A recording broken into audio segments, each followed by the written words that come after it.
معزز مہمان گرامی، پولیس کے بہادر افسران، شہداء کے عزیز و قارب اور وطن عزیز کی حرمت کے امی ساتھیوں، السلام علیکم۔ بعض محفلیں صرف منعقد نہیں ہوتی، تاریخ ان کا انتظار کرتی ہے۔ بعض نام صرف پکارے نہیں جاتے، وقت ان کے احترام میں کچھ لمحوں کے لیے ٹھہر جاتا ہے، اور بعض قربانیاں ایسی ہوتی ہیں جن کے سامنے لفظ اپنی تمام فصاحت کے باوجود خاموش ہو جاتے ہیں۔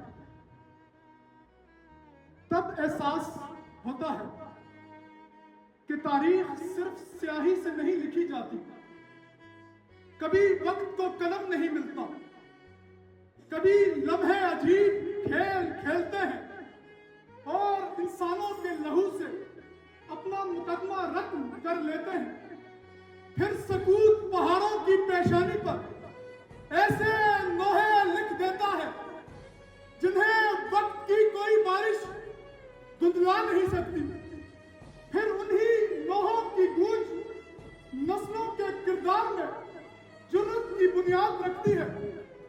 شاید اس لیے کچھ نام وقت کے اوراق پر نہیں، قوموں کے ضمیر پر ثبت ہوتے ہیں۔ وہ اس لیے امر نہیں ہوتے کہ انہوں نے موت کو گلے لگایا، وہ اس لیے زندہ ہوتے ہیں کہ انہوں نے زندگی سے زیادہ اپنے فرض کی ادائیگی کو عظیم جانا۔ صدر ذیوکار جب مانسیرا کی گلیوں میں انسپیکٹر مبارک خان نے گولیوں کی بارش کے سامنے سینہ سپرد کیا تو ایک وردی نے اپنے عہد کی لاج رکھی۔ صفت غیور نے اپنے جوانوں سے پہلے خطرے کا راستہ چنا۔ محمد امتیاز نے دہشت کا راستہ روک کر یہ ثابت کیا کہ محافظ کا قد اس کی قامت سے نہیں، اس کے حوصلے سے ناپا جاتا ہے۔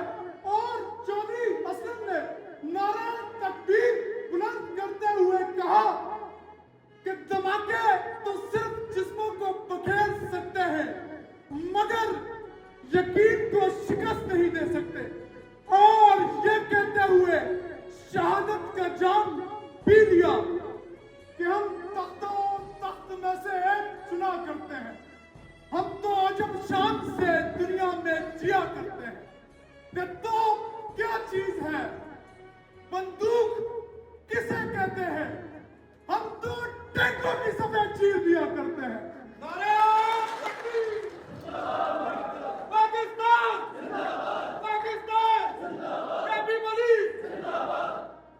ہم کو وہیں سے ملتا ہے شہادت کا سبق، ہم کو وہیں سے ملتا ہے شہادت کا سبق، جب ماؤں کی گود میں دودھ پیا کرتے ہیں، جب ماؤں کی گود میں دودھ پیا کرتے ہیں۔ آپ اس بات کو